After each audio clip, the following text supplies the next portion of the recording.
Hi guys! This is a brand new tabletop RPG. Hey everybody, I'm clearly very, very nervous, but I hope that you enjoy this tantalizing taste of the dark. And if you are brave enough, I hope you take the adventure deeper still, searching the shadows for the truth and maybe the lies therein. All of that being said, I am your dungeon mistress, your storyteller, VoidDoll. You can find me anywhere that there's people on the internet, except for where there's not people on the internet and there's only robots, because I am not one of those. However, I am an eldritch horror. Emphasis on the horror for this game. I would like to give a warning quickly before we delve in and introduce the rest of our players. This is an 18 plus stream. If you are not 18, get out. There will be graphic depictions of gore, graphic depictions of people being objectified. There will be mentions of slavery, assault of every variety, and a whole lot of sex. Drugs, misuse, and, well, you'll see. So, you have been warned. That's me, in a nutshell. Yummy. This story needs to be told, and I'm telling it. And I'm sorry that you're all on the ride with me, but you can't fucking go now. I'm TheNatchan. I'm a variety streamer. Welcome to my channel if you are new. I appreciate you being here. You guys are awesome. Thank you VoidDoll for giving me the opportunity of having this on my channel. I really appreciate it. Yeah, I don't have a whole lot to say other than that. I'll go ahead and just introduce who I'm playing. As you can see, I'm lit up by Danriel. I'm playing Danriel. I don't want to give you too much about her. You'll learn as we go. Hi, you can call me Bill. I go by just another villain. I'm the internet's favorite nobody. I like a lot of things very horror-esque and oriented. I'm a huge World of Darkness fan. Been a fan for years.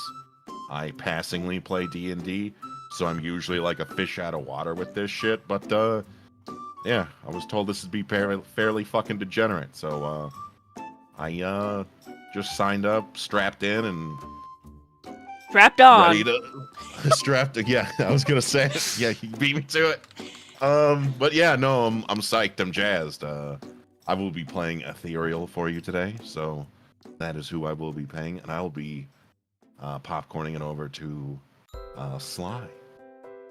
Yo, it's me, Striker Sly, your intergalactic spice trading fox, and I trade spices for information. The rest, well, that's just classified, and I stream here on Twitch whenever I can, and yes. And I am playing Caldrian Ravine, the guy who's seen it all, done worse, and still has a few tricks up his sleeves. So let's see how much chaos we can stir up. Shall we? Passing it over to Adra.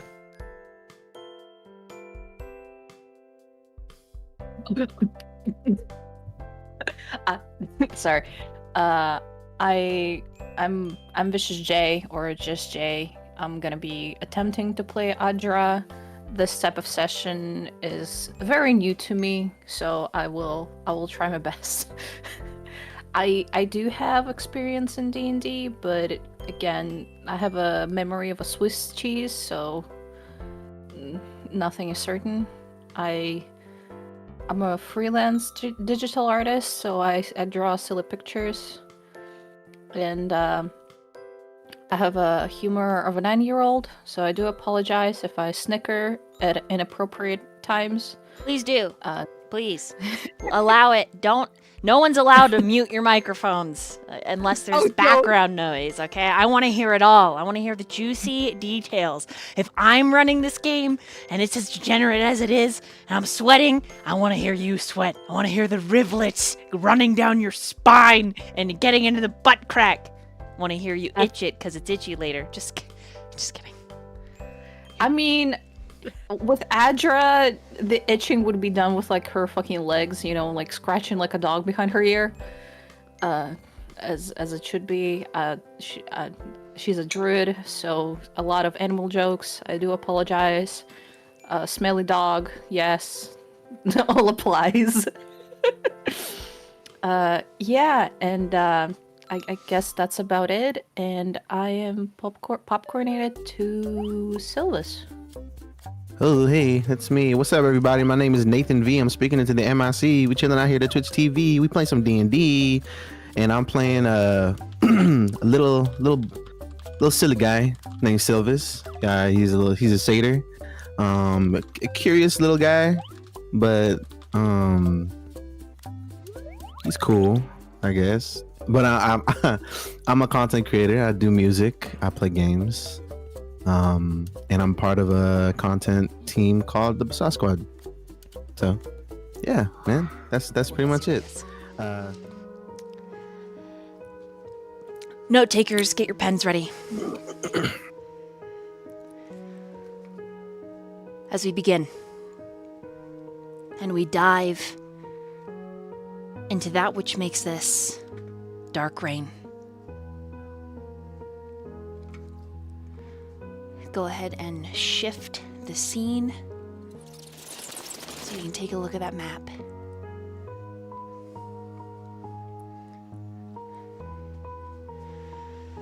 Players, audience, you will see behind me a map and the words, the Valley Kingdoms. The Valley Kingdoms which Dark Reign takes place in are 3. And they have a sordid and deep history. Devura was the first, a high elf kingdom. 1,000 years ago, leading and defeating the Nightmare and Midnight Wars. However,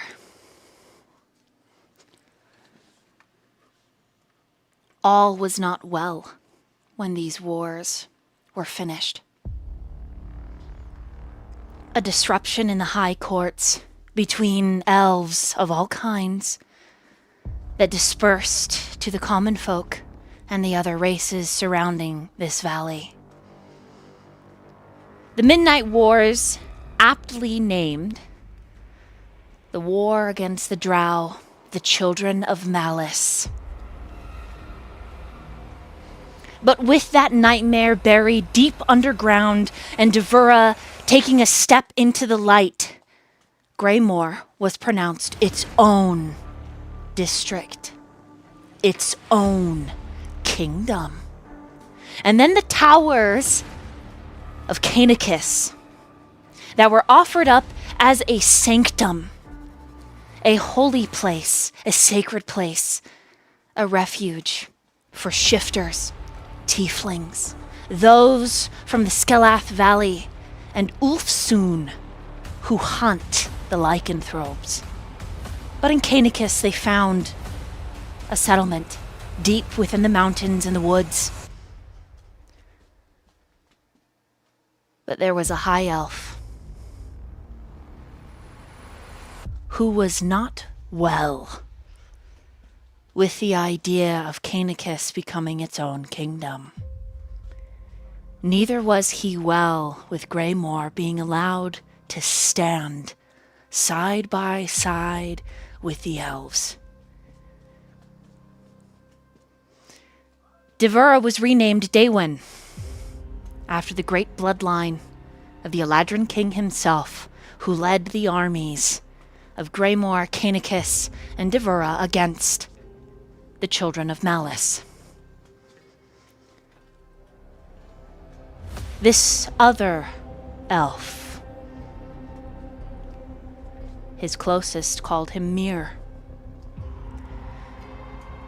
lost everything in the war. And on a fateful day, he met with his king,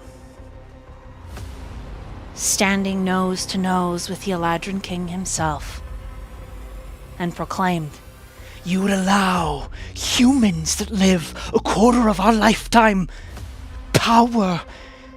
You would allow them banners side by side with the likes of us who know no death. you would let them walk in our light and take our moon and our stars. You would let them sully our courts. You would let infernal bloods into our sacred places. I'm sorry, Daewin, but you are no god, king of mine. And so he slew the Eladrin king. And then his family, his wife, his children. Some say that Mir was a hero on the high courts of Daewin. Some say that Mir took a stand where other elves would not. Wouldn't you agree, my young students? And others consider it blasphemous to even mention Mir and his treachery. The king did good. He united us, gave us a home and a place. And because of him, all three of the Valley Kings work in tandem, neither one being more powerful than the other. But that is not where our story begins today. It is just the history that has molded this valley into what it is. Because defeated, the children of Malice receded into the dark, where they nursed their wounds and they waited, biding their time and collecting flesh from the surface for the trade. Individuals from Canicus, Greymore, and Daewin. It is here, below the valley, that we begin our tale.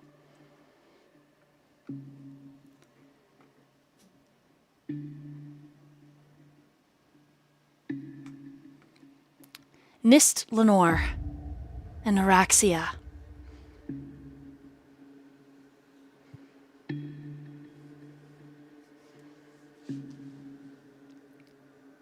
Two drow cities that were once united.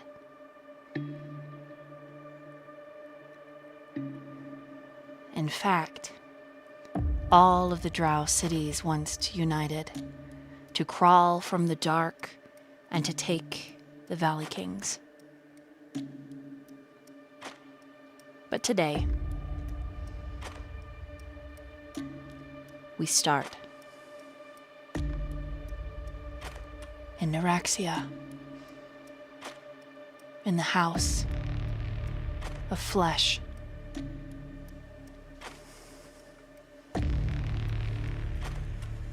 Sylvis.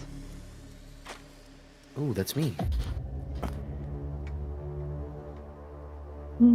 Go ahead and describe what your character looks like and is wearing today.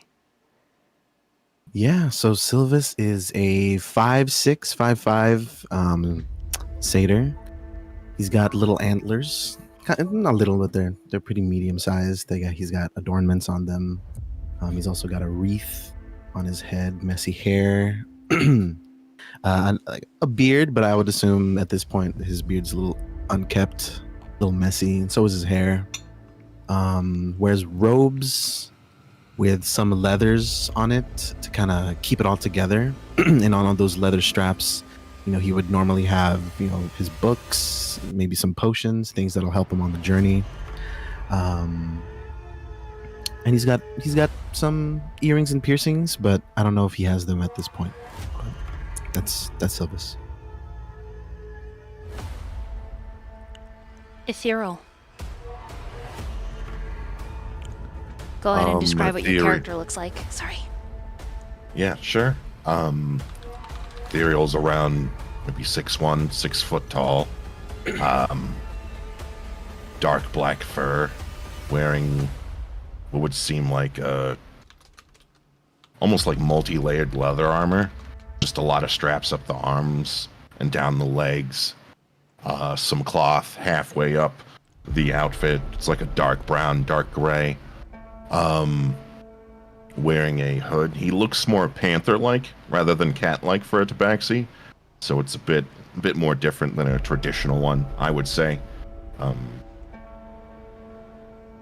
His figure is a bit, I would say, a bit more. Maybe in the armor it looks a bit more bulky, but I would say underneath it's a bit more angular, agile, I guess would say. Like, there's some muscle tone, but it's, I guess you would say it's a little twink-like in a sense. He has a red eye on the left and a purple eye on the right. And he would have his hood up at the moment, just kind of concealing himself, keeping to himself at the moment.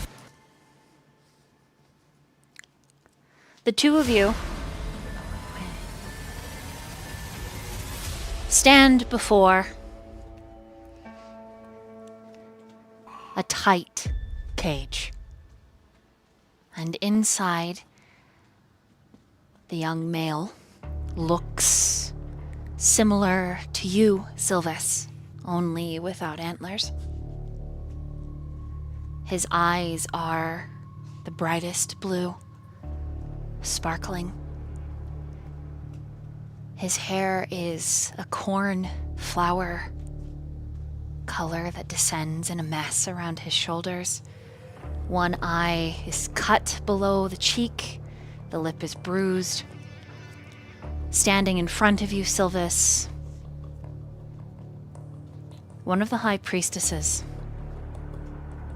Around your wrists are the shackles that sink into the flesh like tattoos, called slave bands. Occasionally, they're removed and your power is returned. And your visage and countenance usually looks better on those days. But today is not one of those days. And the High Priestess Sterid, has taken you to the House of Flesh to collect a surface fairy, Ethereal. You were hired by the drow, Axel, who does trading in a variety of meats, long pig being among them. This one he has a tendency to call goat, though the boy is hardly full satyr.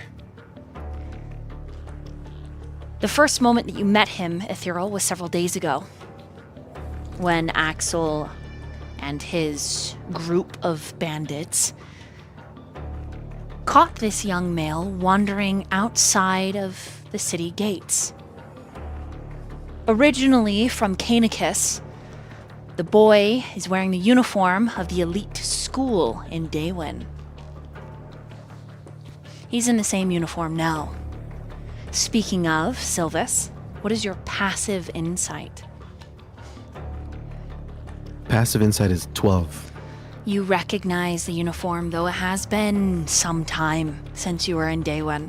Originally from Greymore yourself, Daewin offers a school like nothing else, attached to a library, a great sanctum of knowledge known as Candlekeep.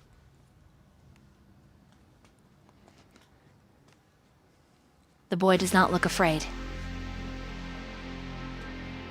which is the next thing that you notice, Sylvis. And for you, Ethereal, even when he was downed, beaten, shackled, harassed, he always smiled, this kid. And a part of you may have found that annoying. Regardless, Axel has left you with the narrow cage, with strict instructions to sell the boy to a high priested priestess, Sterid. As Sterid moves towards you, Ethereal, there is a creeping tingle down your spine. I need you to make a wisdom saving throw. Oh boy. That's a 6. Sorry, 9. With a 9, she's pretty intimidating. Typically, drow keep their hair long as a sign of their glory. Sterid's hair is cut sharp and short at her chin. The tips of it dyed red, and there are rumors that that is the blood of anyone who insults her. You don't know what Sterid did to earn cutting her hair, but she seems to take pride in the defiance, in the sullying of her anointed honor. Sylvis, she leans to you while looking at Ethereal. Do you think the boy can cast magic? And she snaps her fingers, and immediately your slave bands drop from your wrists, and they shimmer in a black-purple light and then reappear in her hands, melting into shadow.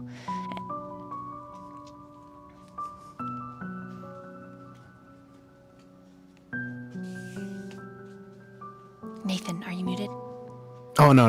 Oh, yeah, I'm here. Go on. Inspect the boy. Tell me if he can actually cast magic. Sylvis is just gonna go up to the boy and ask, "Are you alright?" He just nods. No words, leaving his mouth that is bruised and swollen. He does cut a glance at Ethereal, and behind you, before you can say something else, Sylvid, High Priestess Sterid makes eye contact with you, Ethereal. If you have any questions, ask my slave. I have other needs of flesh this day. And she turns and starts walking toward the Red Spider, which is a velvet house. And a velvet house is a brothel. The other rumors of High Priestess Sterid, Sylvis, make a history check. Alrighty. 15. Sterid loves women in ways that are uncomfortable. Sterid,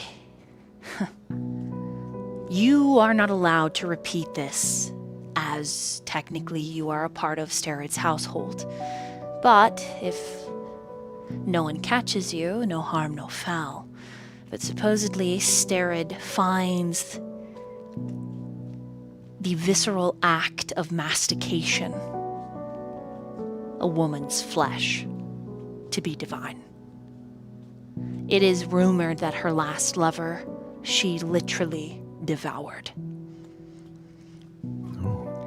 It is rumored her last lover was a high priestess from one of the 4 major houses of Neuraxia, of which you do not know. Slaves are not permitted to know. But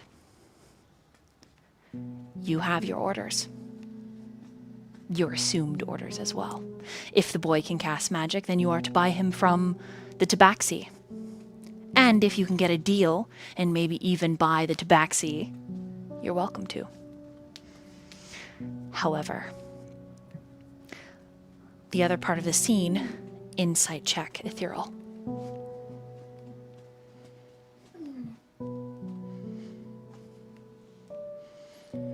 It'll be 14. Watching the High Priestess back, she's quite a wide woman, right? She stands 6'2". She's about 240 pounds of muscle.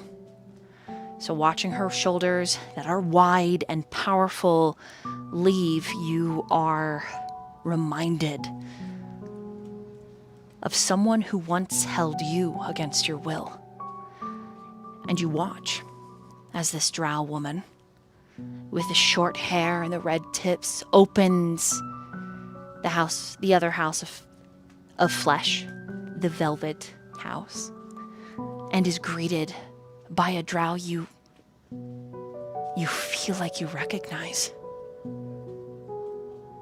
Not only do you feel like you recognize, but that 9 on your wisdom, you feel your bowels begin to quake as if they're going to drop watery, but you barely manage to keep yourself from the fear. You think as Starrett enters the home, the brothel closing the door, you think the proprietor of the House of Flesh is the same woman who once owned you. And you have been watching and waiting. However, with your insight, you are not stupid enough, or maybe you are, to try to get at her here and now. There are drow everywhere, mostly males on appointments, but some females.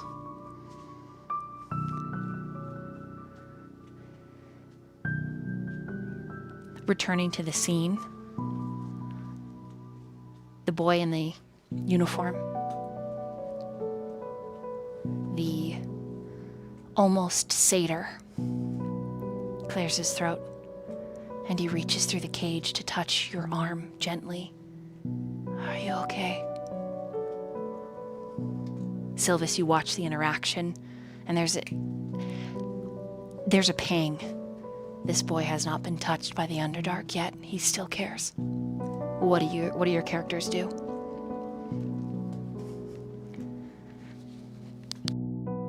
Well, I was given the order to determine if he has any kind of magic within him, right?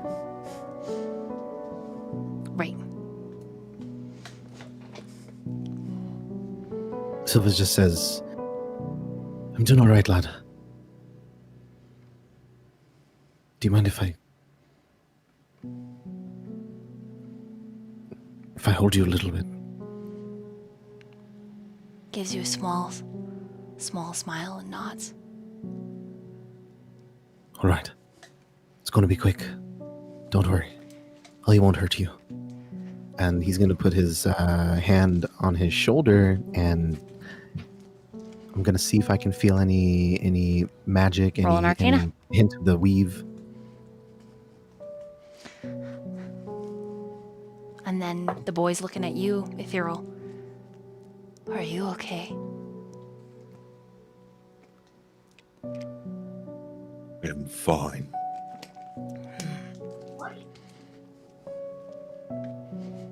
Just hurry up with this transaction. It's already taking too long as is. What'd you get on your Arcana? Oh, sorry. I have places to be and people to see. And dawdling around is not on my agenda. The boy gives you a furrowed brow expression, and those beautiful baby blues, Ethereal, they see you. There's something so wise and powerful lurking behind those eyes. He sees you, and it is uncomfortable. Sylvis, what'd you get on the Arcana? 22? Yes. In fact, the moment you reach out to the weave, it feels like a caress, a lover, over your shoulders, through your rib cage, down into your hips. The slave bands dim your connection to the weave that runs through all things. But in this moment, it is curiosity satisfied. My name is Glyph. He is very magical, Sylvis. At least 5th level. Damn. Glyph, You know, I'm Sylphus. it's nice to meet you, Sylvus. And we're determining who gets the kid? You're trying to purchase him from Ethereal for Starid. Oh, Okay. God, I'm gonna fuck up their names, guys. So Sylphus is just going to turn around to Ethereal and say, "The boy, he has magic in him. I'll purchase him off of you." Fine.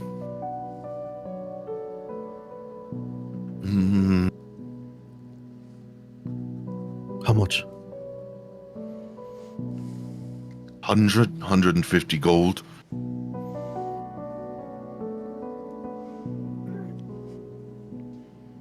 Let's say 150. Do I got that kind of gold on me, Lali? You can make a note, a house note. Okay. So it's like a check, but it means Ethereal will need to go to house Ben Ray. Yes, God. Drow names are very difficult. This is going to be fun. So, B little chick Ray. Ben Ray. Or it's like beret. Like a beret, but Ben Ray. Anyways. Hey, trying to break up the tension. Woo! So it'll be a check to that house. And that house, on this day, Sylvis, you know that they will be at the church and theater. There is to be a Colosseum battle tonight. And Starid's sisters and her brothers, though her brothers they are not counted as her brothers. They are first and second son, less than, will all be there in attendance, as well as the matron mother. So you can write a check for Ethereal, but he might not get it until tomorrow. His payment, that is. But one can't really argue with a matron. Not in the Underdark. 150 gold. I can write Those are something the up. Fine, that'll suffice for now. I'm well aware of the rules down here, so I won't give you a time limit when it should and should not be paid. Since if I try to violate these rules, they'll just pay me in cruelty. That is so real. All right.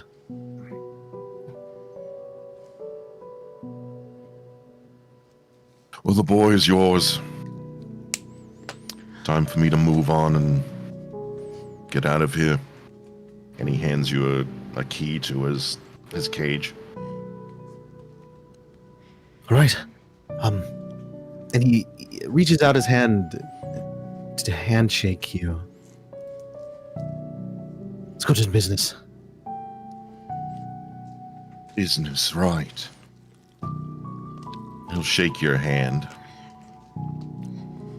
Hopefully we do not meet again. And if we do, would be nice. Wait. Before you go, tradesman, says the boy in the cage.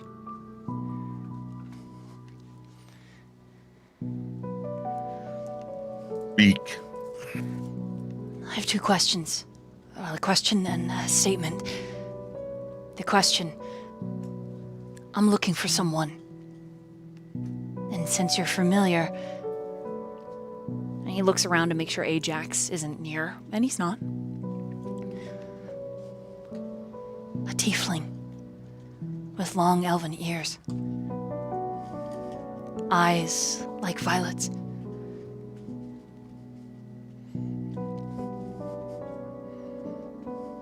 And you think my services are free? No, I don't. But I have the gift of sight. I see things.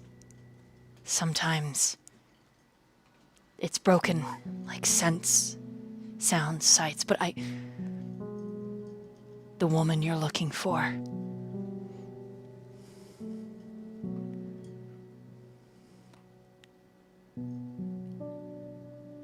If you go with Sylvis, you'll find her.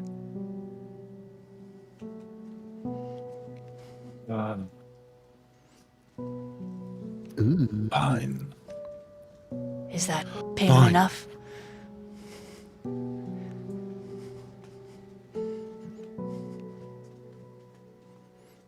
For the moment, it will suffice. He exhales. Oh, good. Have you seen that tiefling?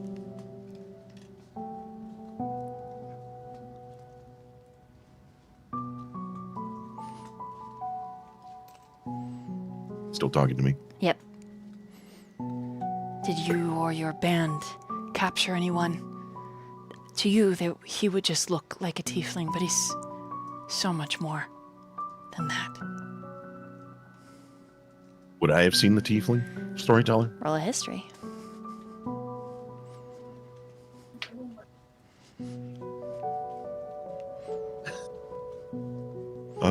10. There was one tiefling that stands out, but this is probably not who this kid's looking for. It was a while ago. Has almost like a scythe at the tail. Killed a drow. Like was captured, just like nuts. It was nuts. Couldn't be the same one. This kid looks like he goes to a prep school. There's no way he would befriend or be looking for someone that wild. But that tiefling, you think you think he had a broken horn?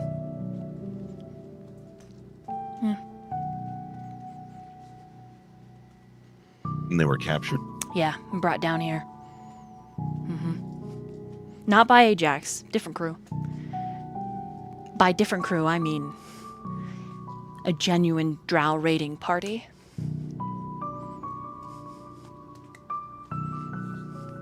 I will have to speak with the raiding parties and some drow. Till then, I won't know. I'll check some stockades, some groups. Thank you. My name is Glyph, by the way. And he I steps don't out. care about your name. Steps out by Sylvis. Well, why not? Names have no meaning. Not down here. It's how you make friends. And when you're owned, you don't make friends. Why- You make people that use you. I mean, Those aren't friends. I like friends. I guess.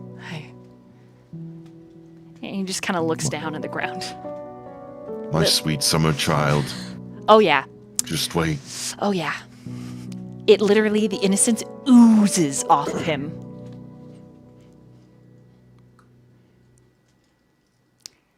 Anything else between the three of you? I like friends. He instantly brightens. His little ears, his similar kind of cow-ish, actually, a little less goat now that you can see him up close. Like flick. Me too. I don't really have many, but He gives you a bright smile, which is a little difficult with the swollen lip. It might not be the best, but I'm just trying to save whatever glimmer of kindness that I can salvage down here. It's brutal.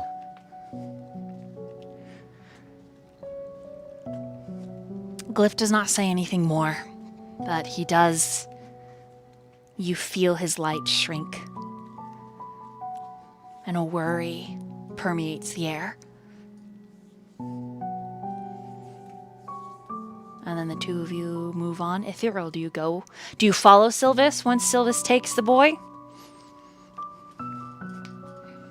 What do He'll you follow the boy to his fate do? Okay. for the moment. All right. You head back towards the two of you then, with The NPC in tow head for the church and theater. Jesus. Caldrian, go ahead and describe what your character looks like.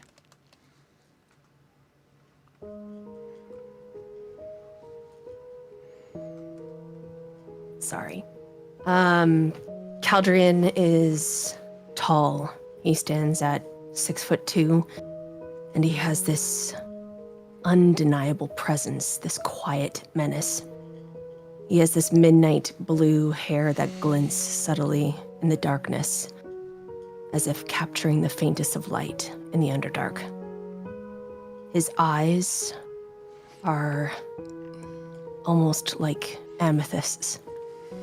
They seem to draw you in, promising both this allure and this danger in equal measure. Piercings adorn his ears. One of his horns is cut and jagged as if broken off, more like sawed off. A sharp contrast to his otherwise controlled appearance.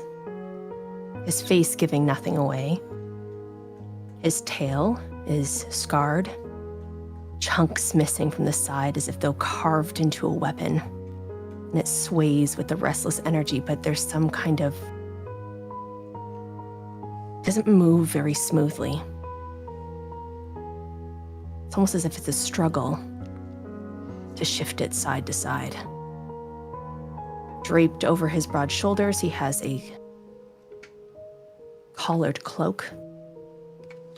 Luxurious fabric. Shimmering gold and amethysts line the edging. A touch of elegance, but there is dirt across it, as if it's been ripped and torn and put back together. And his face has scars framed by these thick, furrowed brows that speak of a constant, simmering intensity. His neck is thick, his shoulders are broad and strong, and he exudes a power that is both physical and psychological. And when you look into his eyes, there's such an intensity that is both captivating and unnerving, and it draws you in with the promise of something intoxicating as if you could drown in them, yet there is a danger that lurks beneath.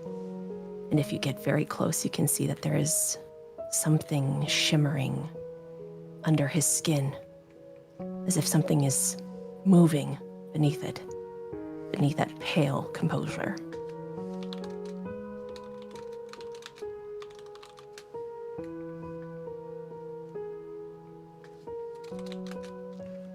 Okay, across from you.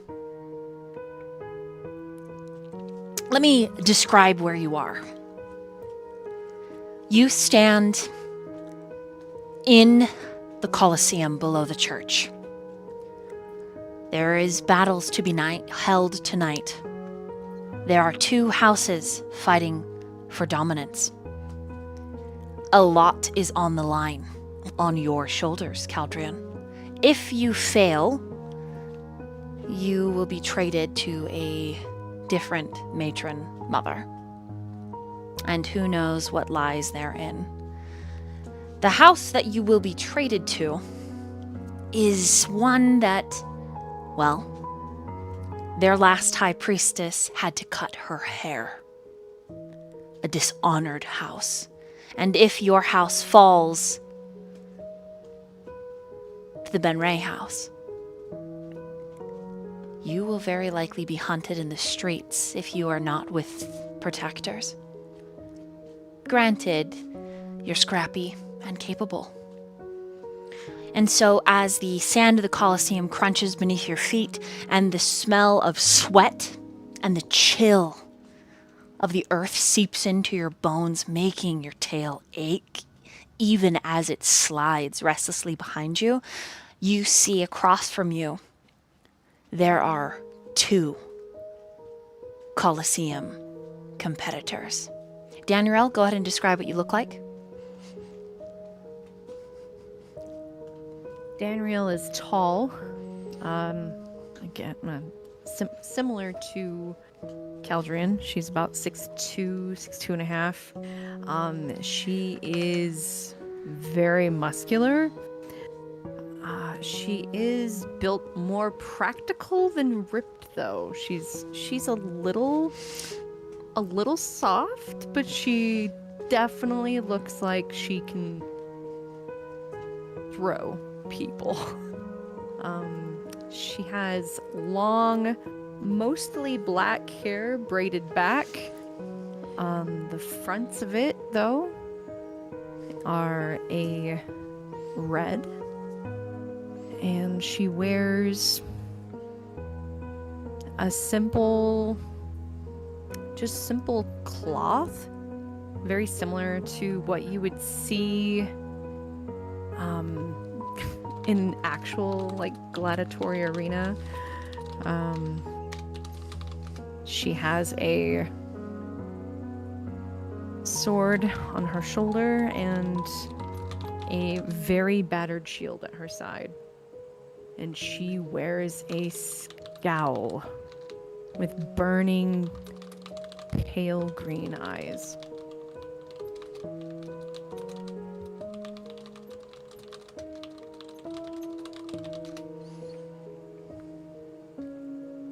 And stepping out of the arena, everyone knows this champion.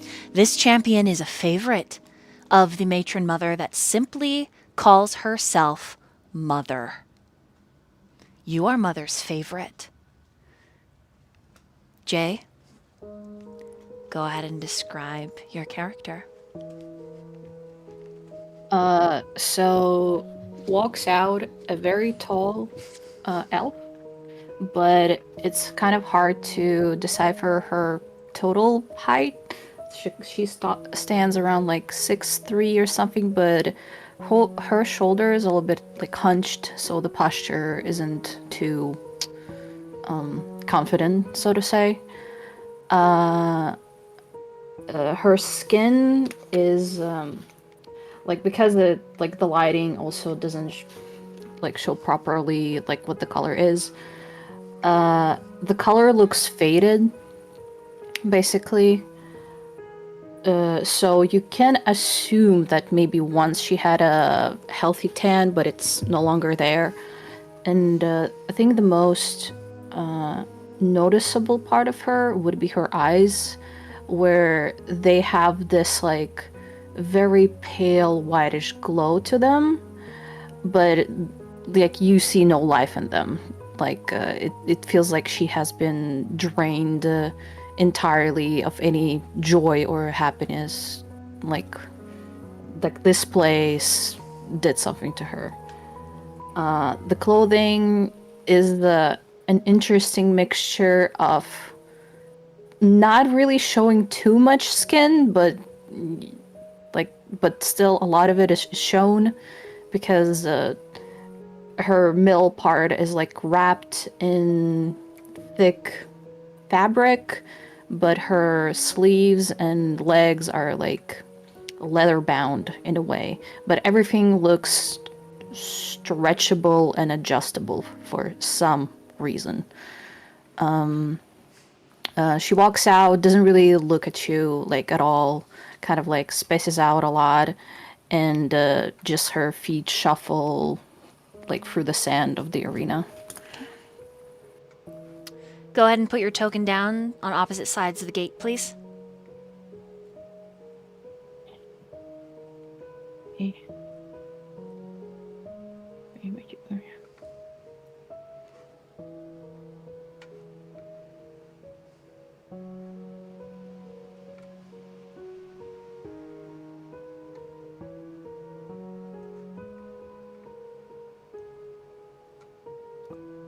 Am I on the wrong side? Nope, you're on the right side. You and Danriel are from the same house. Mm-hmm. So. Okay. Do you see the drow? Yes. Yes. Standing in the center of the arena, at a total of 5'2", 5'2", but he would tell you he was 5'3", is the weapons master of House Benray. His name is Nemoral. And he is an angry little man. But he is the best fighter in Neuraxia. Looking at Adra and Danriel, and then across the way at Caldrian, he speaks to Caldrian first, in Undercommon. As a slave, you need to know how to speak Undercommon. It's not his fault if you cannot understand him. But it is his job if you make a mistake for him to punish you. You're truly going to take this on alone. By your lonesome. I admire your spirit, male. Come. Closer to the referee. And he beckons all three of you to him.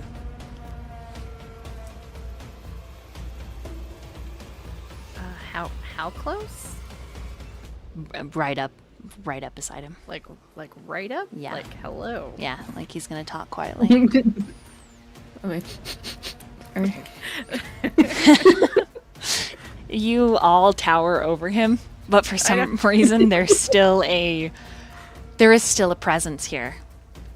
At first, God, it's just so fun because you're all like over 6 foot and he's like 5'2". I think he's like, I'm here for it. just wait. This is to the death. But don't worry, there will be a resurgence afterwards. Whoever of you dies, you'll simply be returned when the matron mother sees fit. And then he looks at you with a smirk, Caldrian. I hope you enjoy House Benray.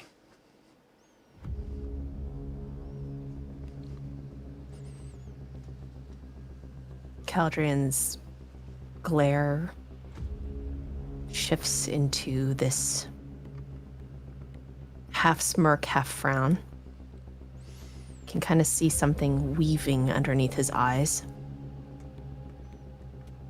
It's almost if the veins are kind of moving around his eye sockets. You're a cocky little shit, aren't you? I wouldn't speak to me that way.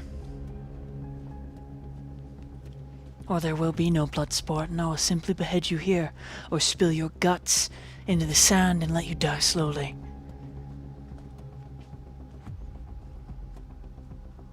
Wouldn't it just be easier that way? What's your armor class? 15. Okay. His blade flashes out and he splits open your belly. And you drop to your knees as you begin dying. And his matron mother, starts shouting at him. He rolls his eyes as you're choking on your own blood. He kind of kicks you down. Caldrian's just smiling, looking up at the emptiness above him. Yeah. So easy to piss you off, isn't it? You make it so easy. Danriel and Adra, you watch as he beheads Caldrian then and there. And his matron says, Nemoral!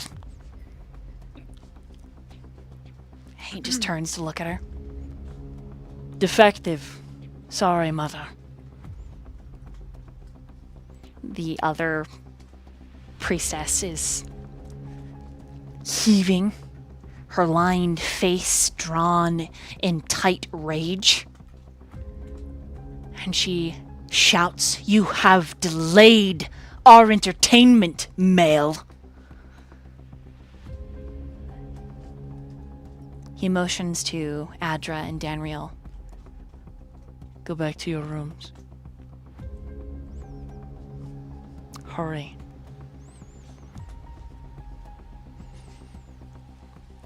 What do you do?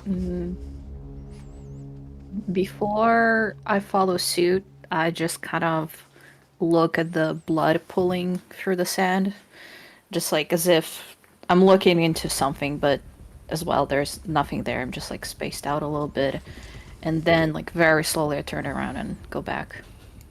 Yeah, Danriel just scoffs and walks off. Okay. The two of you don't even make it to the cage before Nemoral is immolated. His priestess just ignites his flesh and he screams, dropping to his knees. And in Undercommon, if you understand that, she says, "You are unallowed to make choices, male. You are beneath the dirt which you die upon." And so Caldrian and Nemoral both perish. Not an uncommon occurrence. The best weapon, Master, still is no match for the power of a high priestess, a chosen of Loth.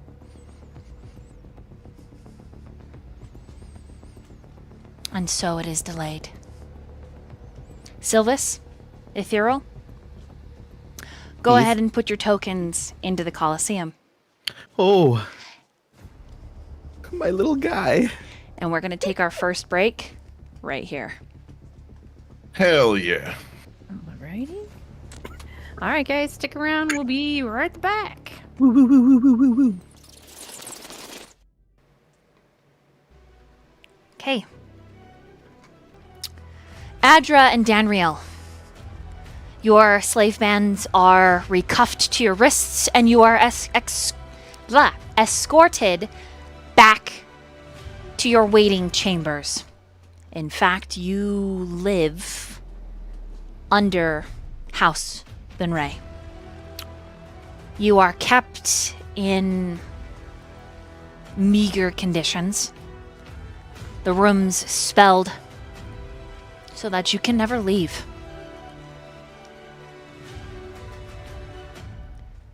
And it is just the two of you. Once you are deposited in your place. One of the drow, offhandedly, says, "As soon as the competitor returns, you'll be expected to fight for Mother. See that you don't disappoint her, you freaks."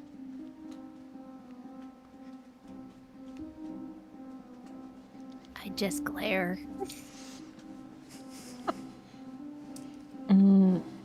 Adra kind of like when there's this like pause, this break, she crawls, kind of like sits on her bed, and like presses her back against the wall and like presses her knees towards her chest, and kind of like looks into nowhere. Doesn't even react to like the drow's remark or anything like that.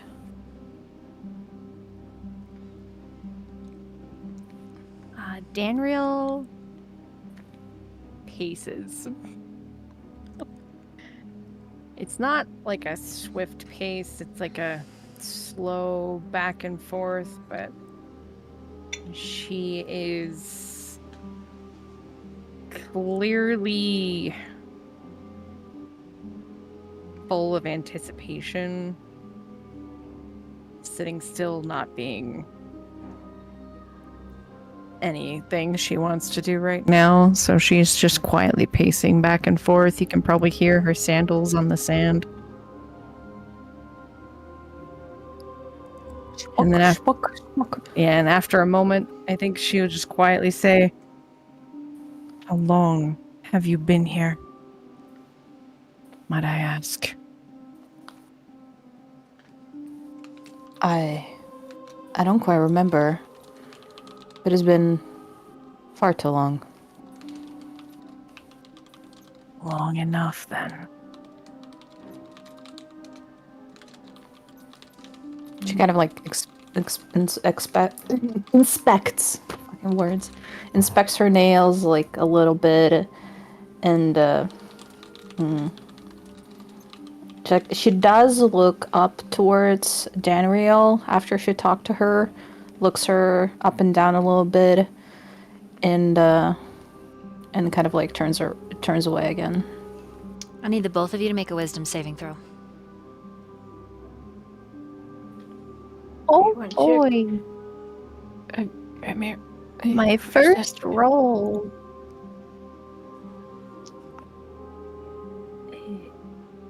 That's a 19.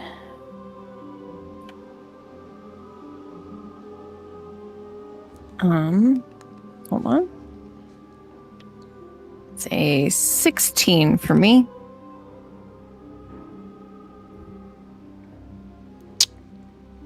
There is a familiarity. The two of you have been like ships passing in the night, catching glances at each other. But now, the both of you, well, Adra, this is normally your cell, and it's fairly large. But there are other beds that have been moved in here. Danriel, your stuff is on one of those unoccupied beds. But it's not necessarily that. It's a moment where your eyes meet, and it's the first time either of you have really looked the other in the eye. One set pale, as if they've forgotten what the sun looks like. The other, a very pale, searing blue-green, with a rage storming behind. There is a tug at your heartstring, and the both of you feel a whisper. I know this woman. I know it in my soul. I know it in my heart. I know her. And so the desire to interact blooms. But it is against everything you have learned here. In the Underdark, you keep your gaze lowered. Do as you're told. Or like Caldrian in the ring, you will suffer. Only to be brought back to suffer even more.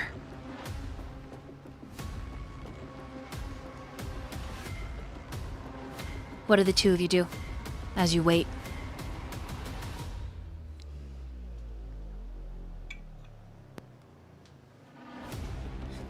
I'm sorry, what is your name? Adra. But does it even matter? May not matter to everyone else. Sorry, the microphone lagged out. I couldn't hear. Oh, I was gonna say, it may not matter to everyone else, but names matter a great deal to myself.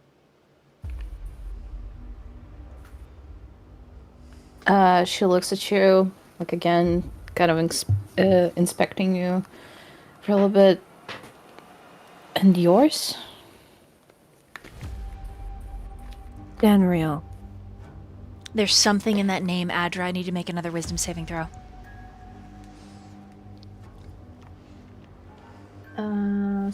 17. You have a spike that runs through the center of your forehead and down the spine, causing you to wince. And you have one of those weird waking nightmares that sometimes you have. You see a woman standing against the dying light of the sun as a horde of dark faces crawl out from the earth, and she screams, "I am the line!" And then you're back in the moment.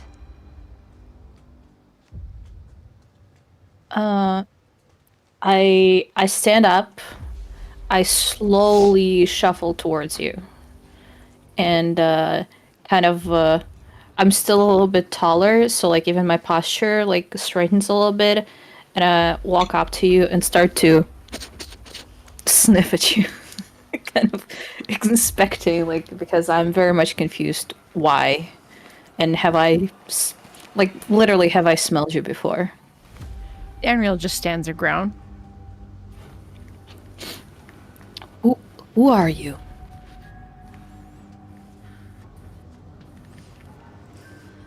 I am a protector. I am a keeper.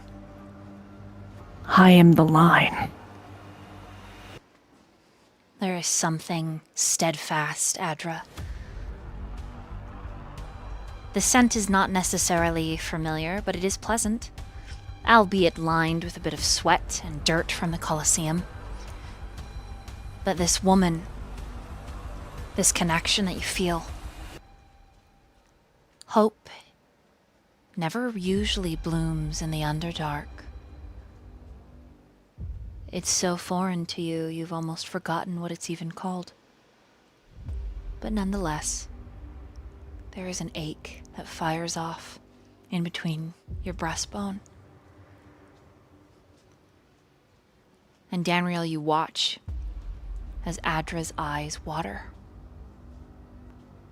And twin silent tears fall down the hollow lines of their cheek.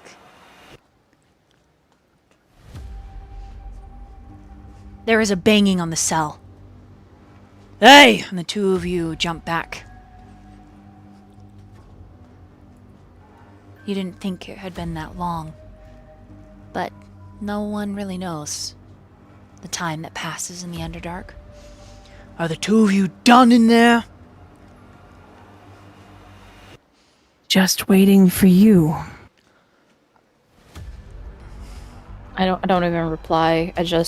I'm more focused on why I was crying because I didn't really feel it at first. So I just slowly shuffled towards the door, like waiting for it to open and go out. Okay. As the door opens, chains are attached around your waist and your neck, though unnecessary because of the slave bands, and you are escorted back towards the Colosseum. Looks like we're gonna have a bloodbath tonight anyways. Can't wait to see you die again, freak. And you're shouldered, Adra. Even though the male drow is at least a foot shorter than you, he's well fed, healthy. I don't even react. I kind of like waver, like I don't know, a twig in a wind, and just like keep going. I don't even pay attention to him. What does Danriel do to that? When Adra is shouldered, Danriel will like shift to put herself between the guard and Adra.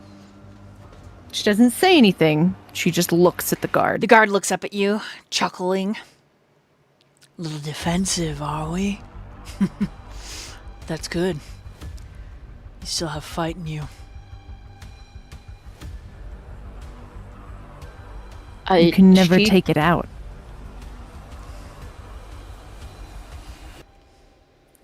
Adra kind of like, actually, you see her expression shift a little bit, and she looks with wide eyes and is just like, why? Don't be stupid.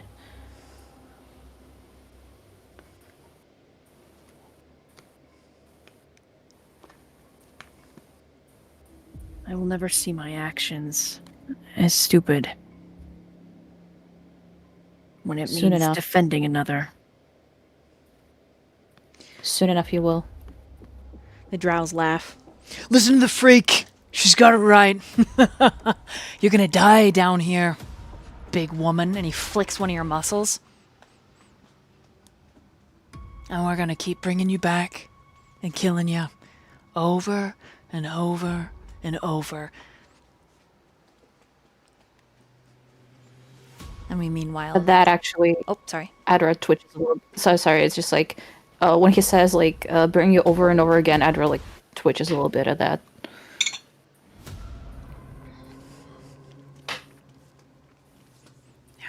The other one just makes a comment about how it'll change you. We'll see if that spirit can't be broken, after all. And we meanwhile there. Caldrian, roll a perception check, please. Okay. That is a dirty 20.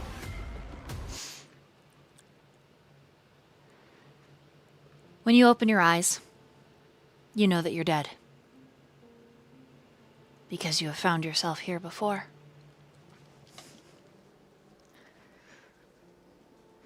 It is a room without being a room. A space discontinued from time and environment. There is furniture, but it's dulled and fuzzy, as if you're looking through an unfocused lens. But it is the scent. Jasmine and night lilies. Pleasant, floral. It's the same one that signifies death. And a whisper. It's so good to see you again. But you really must stop showing up at my door, Caldrian.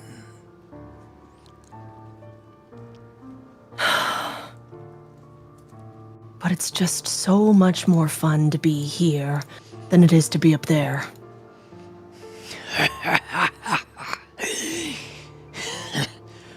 So spirited, so youthful, funny.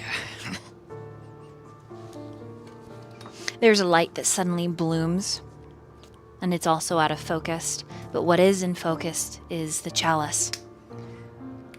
Black like obsidian glass, slick and tall. Same as before, Caldrian. All you have to do is take a drink.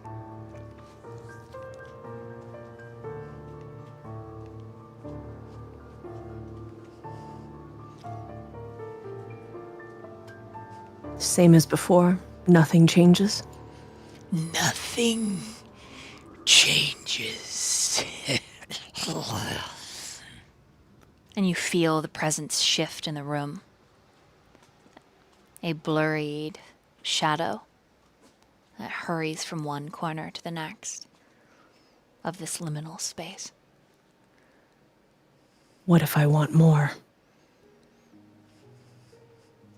The time will come, and you will pay the price. Any price. You just I don't hear, care. you hear that fetid laugh again. And the presence recedes. And it's just you and the goblet in focus.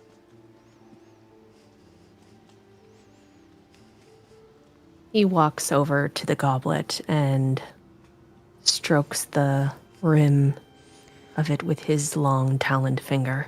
The liquid inside is oily and bubbling. In fact, it's got a small blooming spider lily, pale as snow, floating in the center.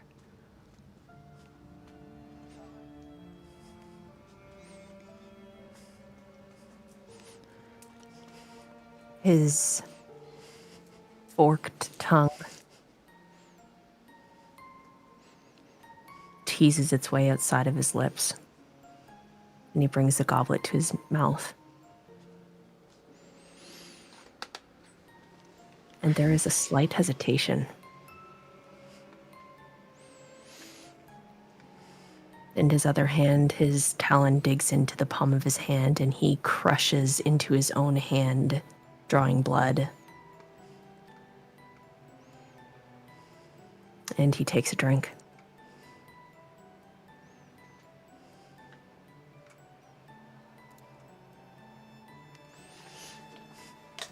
Okay? It's a rush. Like drinking electricity straight from the source. And then you find yourself gasping.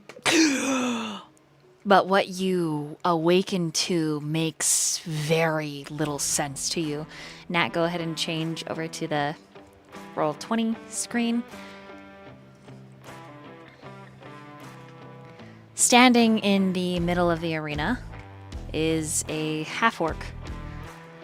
Sleeveless shirt, tight pants, tight, everything. We'll just make this larger for chat to see. Whoop, whoop. Oh, dang. He, got as so big. Adra and Danriel step into the Colosseum, this is all happening at once. Ethereal, in order to get paid, you must participate in the blood sport. You have no choice in the matter. And so you have been put on Caldrian's team to make things fair. Caldrian, your counterpart, who was indisposed, as he likes to call it, playing the part of a strap-on. But he's here now because, well, you got yourself killed and it took a while to bring you back. But he is looking up at the audience box and he's making a crude gesture with his thighs and kind of twerking his ass out a little bit and is like, Why can't this be a dick suck-off contest? Why do we always have to kill each other? Please! Because you would lose, idiot. My mouth can suck chrome off of a weapon! Come on! And my tongue does better things than yours ever could. Not true! Shut up. My tongue is flat and wide, and it's great for beans. oh, and he sees Adra and Danriel and Sylvis. You're waiting there for the blood sport as well to make the teams even. Yay, happy. And he says, hello, ladies. Who are they, Caldrin? And he steps back towards you. The matron mothers look unamused and also slightly amused. There are prey, I guess you could say. And, this cat fellow, who are you, huh? But you shut your fucking mouth and just fight. My mouth does much better open, moving, and grinding, I promise. Don't ask him to show you, because he will. No, I can just shut it for him. I'll sew it shut if I have to. Ooh, Oh, kinky. looks like we got a feisty cat on Ooh, our hands. okay. My safe word is pineapple. It's my favorite fruit. Of course it is. I think I've seen you around before, Tabaxi. You sell slaves, huh? Actually, I think you sold me, didn't you? I don't know, you didn't seem very memorable to begin with. Really? Ulvar not memorable? And he shouts across the distance, Is Ulvar not memorable, huh? Sexy ladies and, well, handlebarred man. I know exactly what to do with your antlers. I'm just a teacher. I volunteered to be a student. That's kind of weird. What do you mean? Isn't that how it works? Yes, but he turns over to Agent. I'm a little uncomfortable here. I don't belong here. I don't fight. Every time they put me in this ring, I lose. I don't know what the point is. There is never one. Shit. It's just for entertainment. I know. Shite. You see the drow talking, and Ulvar's like, Caldrin, let's go jog over there and talk to them. Come on. And, Cat, What? come on. To those people over there? Yeah, come on. Let's go, Cat. Come on. Wow. Swear to God I will rip your tongue out and you'll never make that sound As long again. as you put my tongue in your ass, I'm okay. Come on. Come on, let's go. And he starts walking. And one drow's like, Ulvar, what are you doing? And he's like, yeah, nothing. I'm not doing anything. I'm not even walking. What are you seeing? I don't know what you're seeing.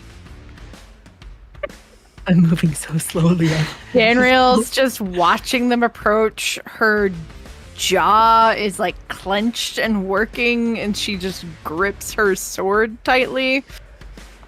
She looks very unsure as to what they are doing. Yeah, the drow are like, put his slave bands on. And another drow is like, I can't. The match has technically already started. And the matron mother is like, it has not started until I said it has. Anyway, so there's some Caldrin kerfuffle walks happening. right up to Sylvis. Adra's hair poofs off. Thing. Like a fucking. Me. No, me. Let me talk. And he like pushes a hand on your cheek, Caldrin, and steps in front of you. Hey, if you win, I'll give you a blowjob. Well, that's not going to happen anyway, so. What? What do you mean? Oh, are you suggesting he doesn't have? Oh, you anything have down there? woman parts below. Yes. No! That's my not what I said. favorite. Man on top, woman below. Oh, or the vice versa. Very nice. What is this? I'll teach you. I could show you. I'm really good. Turns to Adria again. I don't want to be here anymore. Without I you. can make that easy for you. Yeah. Caldrin. You don't want to be here? Look it. I like you, woman. Big and soft. And Adra, I've seen you. That's your name, right? I hear people call you Freak, but me and my pussycat here. Call me that again. I swear to God. Okay, look, if we win, I'll let you cut my tongue out, okay?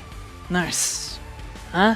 I will cut your tongue out and feed it to whatever dwells in the Underdark below. Ooh, spicy. Then they'll know what That I'll would be taste us. like. We're And here they'll in be the addicted. Underdark. Okay. There's No, really. For serious now. We're gonna make our own bet. We only have a few minutes before they like shunt us back to our corners and then we have to kill each other and it's really lame and not fun. What do we get if we win? I want a date with all three of you. Well, there's 5 of us. Danriel, like, I already raises spooned an eyebrow. Caldrin. We've done nothing of the sort, you idiot. Hey, it counts. It doesn't count. Yes, it does. I laid with you. I caressed you like a baby. I was asleep. And then you slapped me in the nuts. It counts. You touched me inappropriately. It counts. Next time I'll cut it off and watch it wriggle around on the ground. Ooh. I wonder what it would taste like. I've never been flexible enough to try. That's graphic. There's a lot more things that Hurry! can be more They're coming! graphic. What are we gonna get? Date? That's what I want. Cookies. Prisoner cookies? Have you ever heard of those? No. Okay, if we lose, Caldrin will make you prisoner cookies. Right, Cal? And what makes you think that they will allow us to even do anything when this is over? What do you mean? They're just traumatized as a people. It's all right.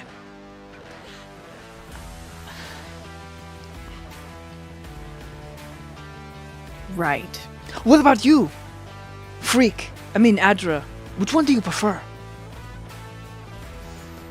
Or what? Would you like a bed shag with good old Olvar, huh? Yeah, I bet you would.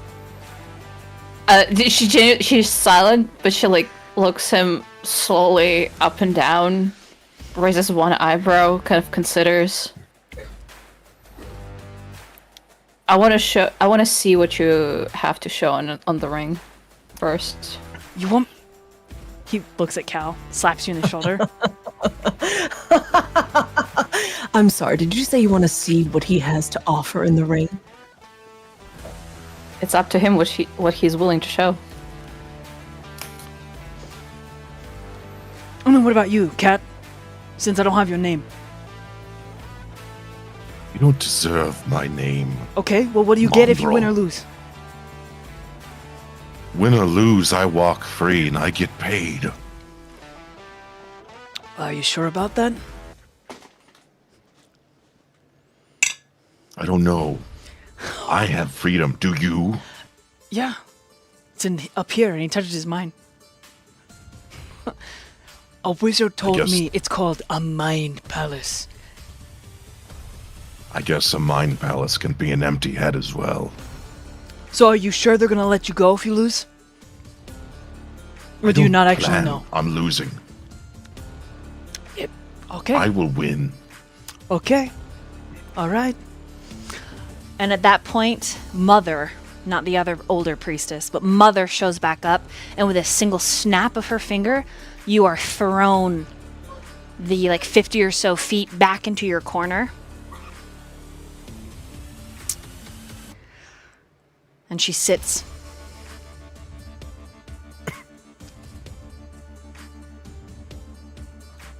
When all 3 members of your team are down, the other team will be declared the winner.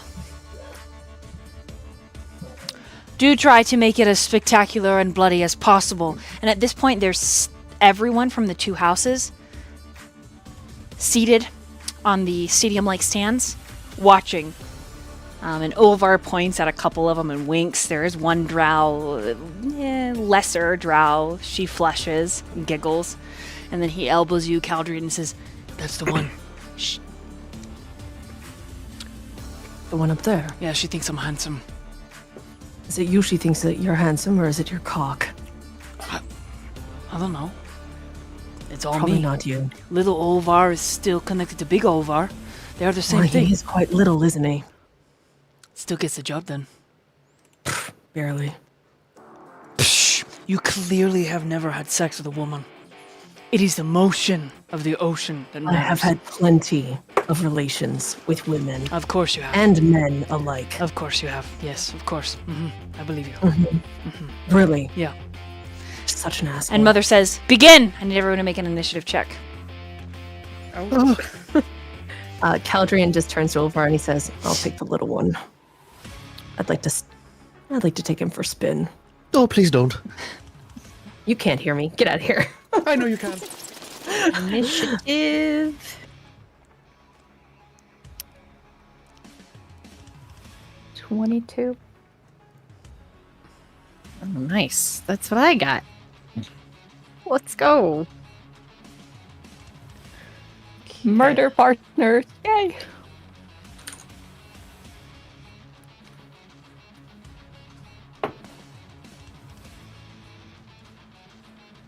Okay, go ahead and type in your initiatives in Roll20. Jeez. Jeez.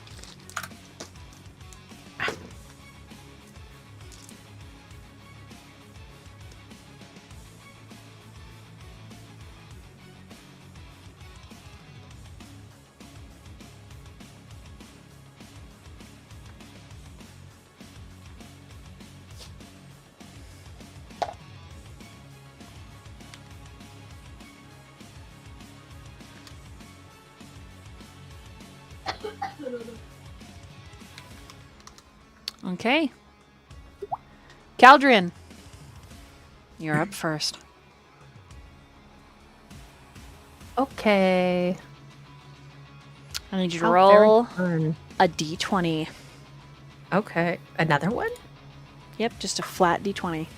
Okay, 17. Okay, hold on to that. Go ahead and move Yep. your token wherever you move. Actually, you know what? Changing the script. Let's do actual combat. You're all first level except for Olvar. You want us to fight? I do. So it's your move. Hi, fair enough. Take it back.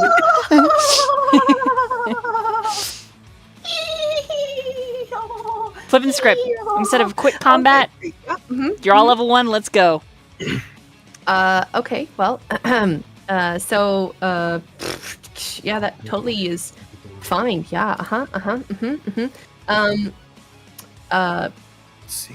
Caldrian is going to move his full 30 feet, which I just figured out where it was, and now I'm okay. Got it. Do I have it? I don't. This is 30 feet right here. Mhm. And he's going to. How far are you? How far are you, little tiny horned man? Why? Oh, why? Because fun. Because many fun. Why? Right? And he says, fucking, I really hate doing this. It's such a waste of my time. And he puts out, just like he kind of like he does, the salt thing, but it's the opposite, like the Italian, hey, what you doing?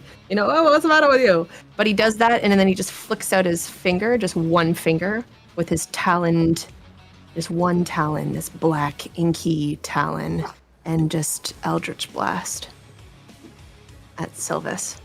Ouch. Just his hand is upright, like as if it's pointed towards the sky, and it's just one finger, and it's a very lazy flick. And I shall roll to hit. Yes. That's beautiful. That is 18, 19, 20, 21, 22. 22 to hit. Yep. Oh no, Sylvis. Great. Is he gonna get to do anything? No, not if I have anything to say about it. That is not the rate. That is not a D10. This is a D10. I'm so sorry. 9 points of force damage. Ooh. He's Are EP. you- I don't think you're up, are you? He drops. EP10. Oh shit. He's down. He hits the ground. Oh no! Make it quick, make it easy, and then I can get the fuck out of here. Okay, Danriel. It is your move. All right. I've just been looking at all of my things. Do I have my sword and my javelin? Yep. You have everything my that you axe. usually fight with. Excellent. I am going to. First of all, I would like to rage as my bonus action. And then I'm going to shift here. And then I am going to throw my javelin at Caldrian because caster is problem. Can I dodge? If you took the dodge action, you could, but you attacked. You made it. You So I attacked. took- okay, well, just, I hit a 21. Does that hit you, Caldrian? it sure does. It sure does. All right, that's a 5 plus 3 for 8.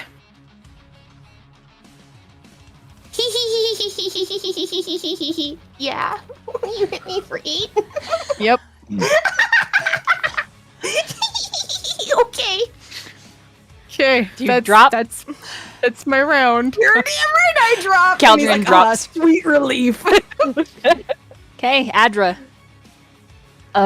So, I walk into like closer to the middle, and you start hearing bones snapping, and so she starts shifting, like claws elongating, muzzle changing, and now she kind of stands at 7 feet. You see fur growing from everywhere in her body, her limbs contort, and just like whatever.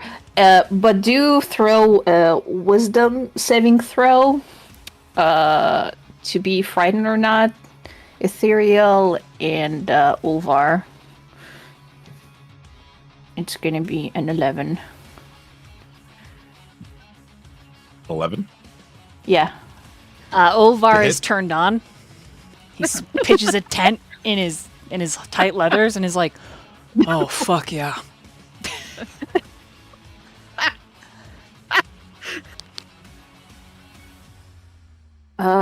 That's it. That's all I do. Is into it.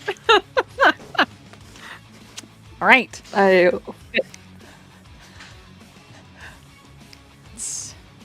It is Ulvar's turn. He's like, "Last chance to tell me your name." Who does he speak to? He's talking to Ethereal. Oh, okay. Fine. It's ethereal whelp. You already know my name, but I'm Ulvar. Nice to meet you. I mean the same name you shouted 1,000 fucking times. I'm also known as the Great. Never mind. Should I go heal Caldrian, or should I take on one of the women's? You take care of Caldrian, I'll take care of the giant fuck-off creature. Damn it! I really wanted her to attack and assault my body. Fuck. Okay. And he runs over here. and he's looking at the spurting blood. He takes his shirt off, looks at it, looks at Caldron's wound, starts packing it with the shirt. Your turn, Ethereal. I guess I will move up to here because that's my max movement. And let's see here. Let me look at something here. I know I have something in my inventory. Something on me to hit you with. Hit me.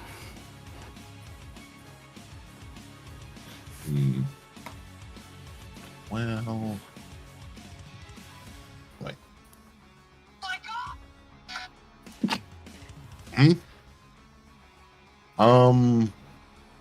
I'm gonna hold an action to dodge for now, because there's not much I can do from here. But my great sword will be unsheathed.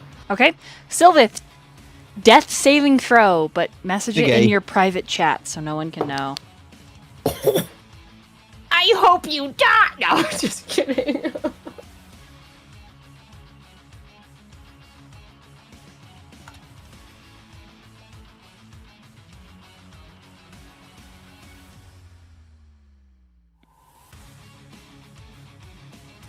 Okay. And then after Sylvis, I think it starts back over. Caldrian. Death saving throw. Go ahead and whisper it in your chat, and then Danriel, it's your move. Okay, I'm going to shift back one, using half my movement.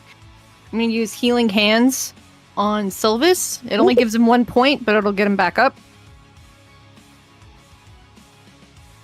And I say, on your feet, sir. I hope you can do something about your wounds, because I can do no more than that. And then with my bonus action, so that I am still raging, because I can't... Oh, wait. No, because I didn't take the attack action. So with my bonus action, I'm just gonna, like, angrily punch the ground in front of me, because I need to, like, take damage. So I'm trying to hurt myself without hurting myself too much. Does that make sense? Yep, you succeed. Okay. You just... Your Yeah. knuckles start to split. Yeah. And that's my round, because I wanted to get him back up. Okay. All right. Adra, your move. So I pounce, run in front of the pussycat, and I try to hit the pussycat with primal savagery. And that's a 1. I was like, oh, it's 19. No, it's a 1. Cat dodges. Whoosh.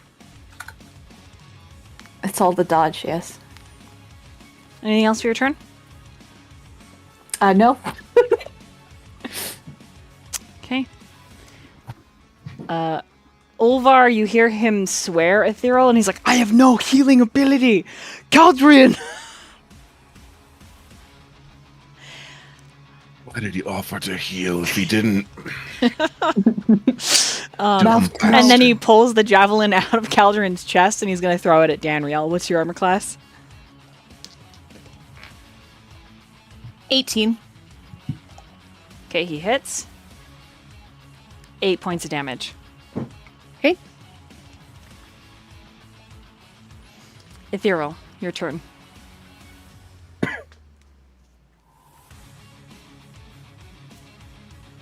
I'm gonna hit the big old woofer.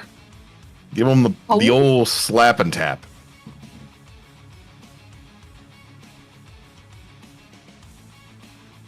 Let's see there. Does 23 hit? No, yes. All right. That'll be 11 damage. exactly how much HP I have. You are resistant because you're partially shifted. Oh, Which means you take half. Correct. hell yeah.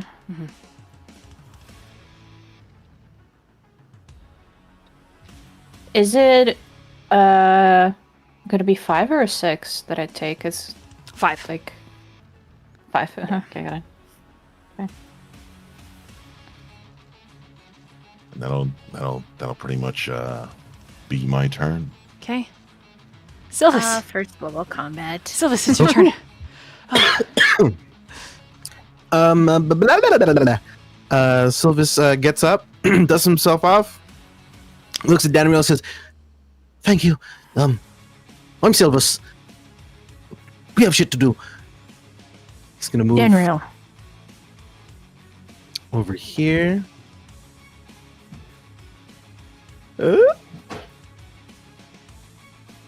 Okay. He's just gonna grab his wand and send over a firebolt over to him. And that's gonna be check your private chat, Sylvis. yes.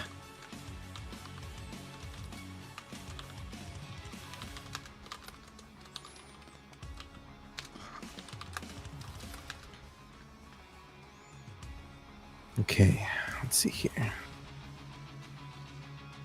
Oh wait, was that the right chat? Yes, it was. Okay. Phew. Goddamn. Wait, how much movement? 1, 5, 10, 15. Actually, he's gonna yell over to the backseat. "I know we met, but I'm sorry. I've never won any of these before." And he will direct the firebolt over to him instead, Oh no! which is gonna be a dirty 20 to hit. Oh, that definitely hits. There's no way in hell I'm that doesn't sorry, hit. I've never won one of these before. That is 7 points of fire damage. All right, that's like half my health. And as a bonus action, I believe I can do this since I'm a sorcerer and this counts as a 1 bonus action casting time. And this is up to you, DM. Can I use Healing Word? Healing Word's a level 1 spell though, correct? Yes. Yeah, you can only cast 1 leveled spell. Wait, Firebolt was cantrip? Firebolt was a cantrip. Oh, then yes, you can do this. All right. Then I use Healing Word on Edra. Thank you. And that's going to be... He's just going to say, "Give me my first win, please." You're not a freak. 5 points of healing over to Edra. Oh damn. Thank you. I'm at full. That's my turn. Okay. Caldrian, Mm-hmm. you find yourself shunted into waking once again. And when you glance at the box, the old matron mother who owns you is cheating. Gasp! She's brought you back. Fucking cheater.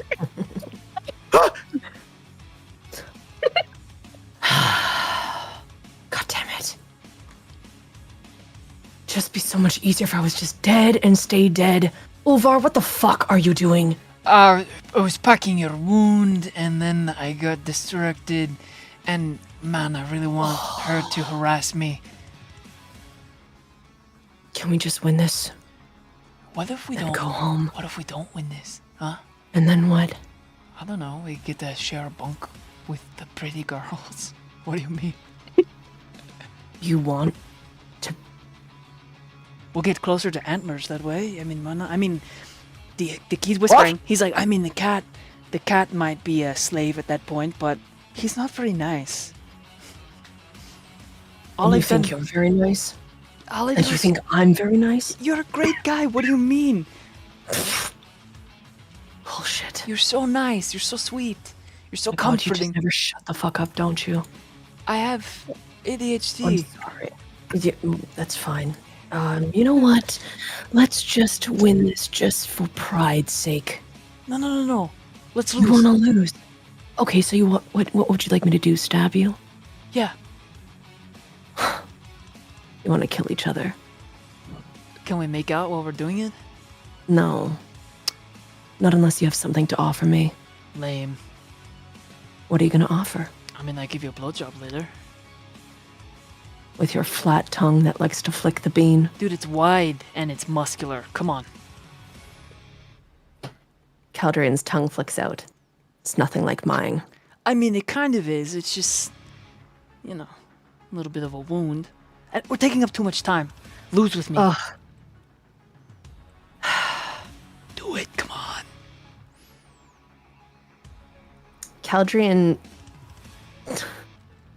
Caldrian turns around, and as he does, he whips out his tail with a grunt. And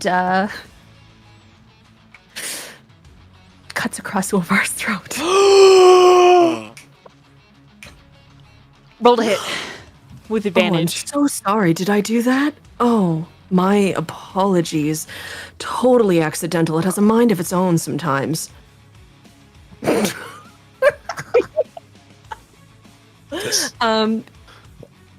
lord. 19 to hit. 19 hits.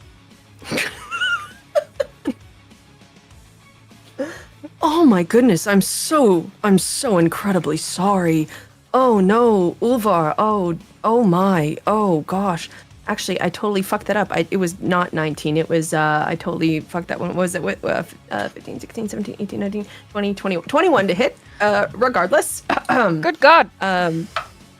Yeah, that's an 8 8 damage. with his tail scythe. Yeah. Okay, it doesn't kill him, but he is bleeding enough, and he throws himself down. And hold on, let me roll a deception. Fuck yes. 25 deception. He's fucking dying. Your matron mother stands up with a. Oh, my apologies. Oh, I am so incredibly sorry, Ulvar. And he pats him on the shoulder. Ulvar's and then just he's like hamming it pushing up, like. him down. He's pushing him down, and he's going to shove his taloned finger into his mouth. Oh. He starts sucking on your tongue, and you feel the wound in his tongue that actually he has like a sideways like cut. So instead of it being down the middle, it's like kind of sideways. So it like your finger can like hook in his tongue. It's kind of weird. He's got some piercings on it to help hold it. Oh yeah. You know.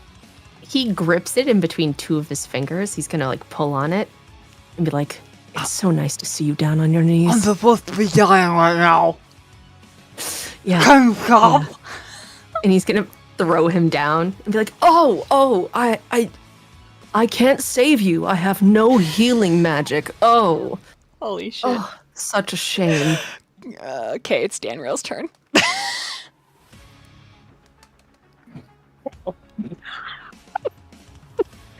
Oh man. Let's see. Well, I'm sorry, for that exchange, I should have played I this music. am going to. No, it was great. It was fine. The intense music worked. See, I'm going to. Let's see, I shifted forward.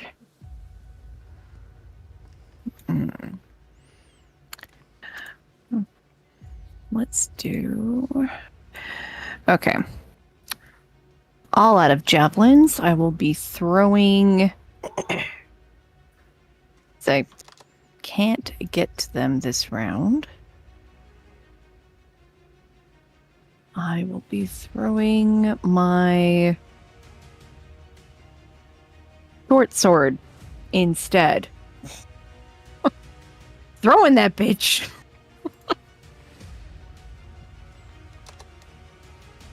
I'm attacking Caldrian again because she just grits her teeth and says, "Stay down." Does a He opens up his arms and he says, "Please feel free." 19 hit you? Absolutely. He's literally just like, "Please, please." No hesitation. He's just like, thank you. All right, that's a 6 on the die plus 3, so 9. Oh yeah, he's down. 100%. Just fucked. Just totally down. No fucks given. That's my round. Okay, Adra, your turn.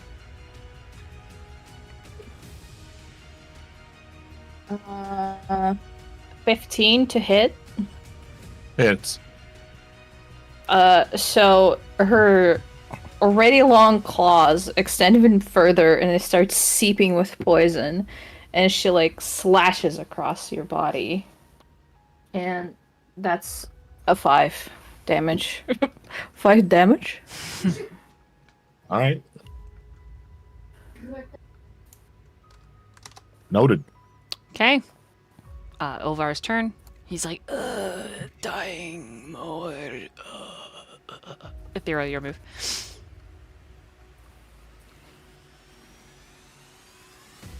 Why did I get paired with the 2 fucking throwers?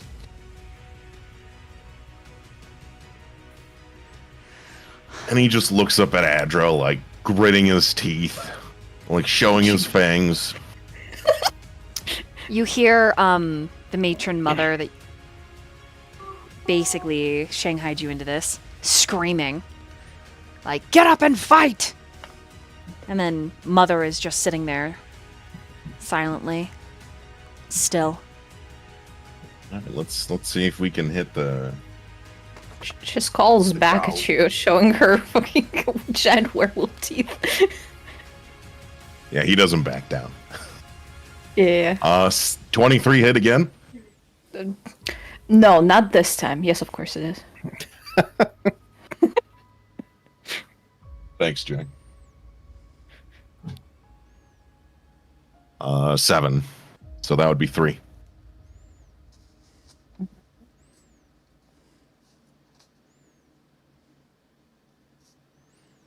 Okay. Okay. End turn, Ethereal. Yeah, that's the end of turn. Not much else I can do. Roll an I love. Go ahead. Sorry, go ahead. No, I was just gonna say I love first level combat. Roll an insight, Ethereal.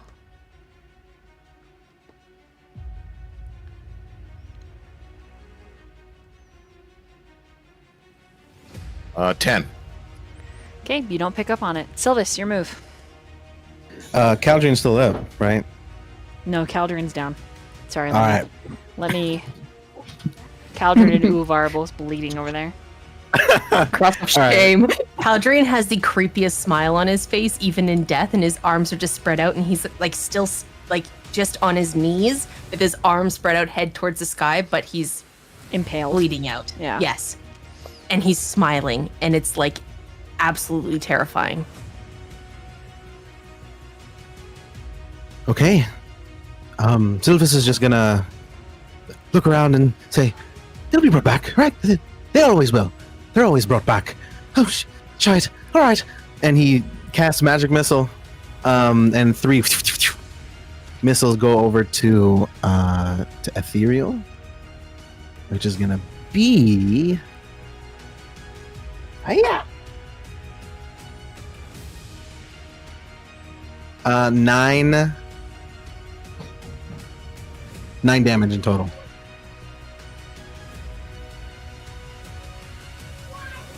Phew, phew, phew. Phew. Phew, phew, phew. Are you still up, Ethereal? Phew. I'm muted. Sorry, I thought I was talking that whole time. Oh no, that's he put me down. That's Okay, you like drop? -8. Wait, yeah, I dropped. Okay. As he falls down, Adra howls victoriously. Arrgh! Okay, as you howl, Houseman Ray stands defeating the other house. Mind you, there are only 4 great houses in Neuraxia. I need everyone that's still left standing to make a perception check. We're dibjed. Oh, That's a 20 and a dice. that's 5. Let me see how much I'm 22. I'm just so happy I won. You're like, oh, I won. 20, So this is like, oh my god! 26 otherwise. 26? Yeah. Aside from the nat 20.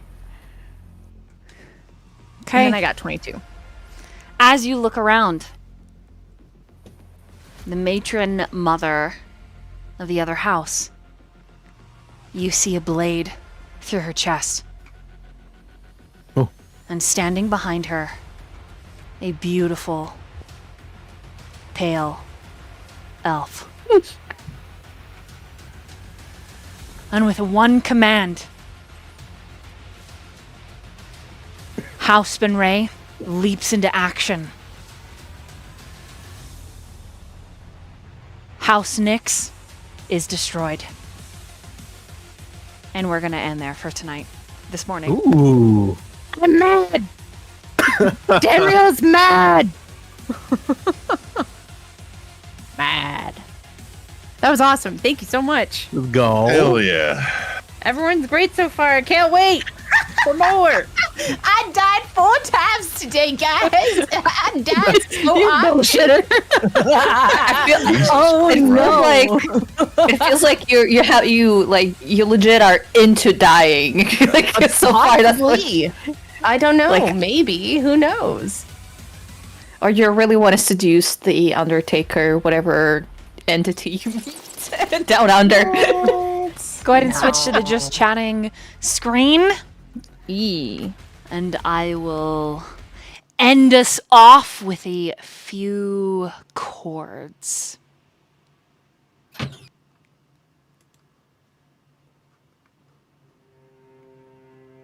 The violence is brutal, calculated, and quick. And it is known that the Drow, dear listeners and players, believe in natural death. A dagger to the heart will naturally kill you. With that, House Benray regains its honor and Loth's favor.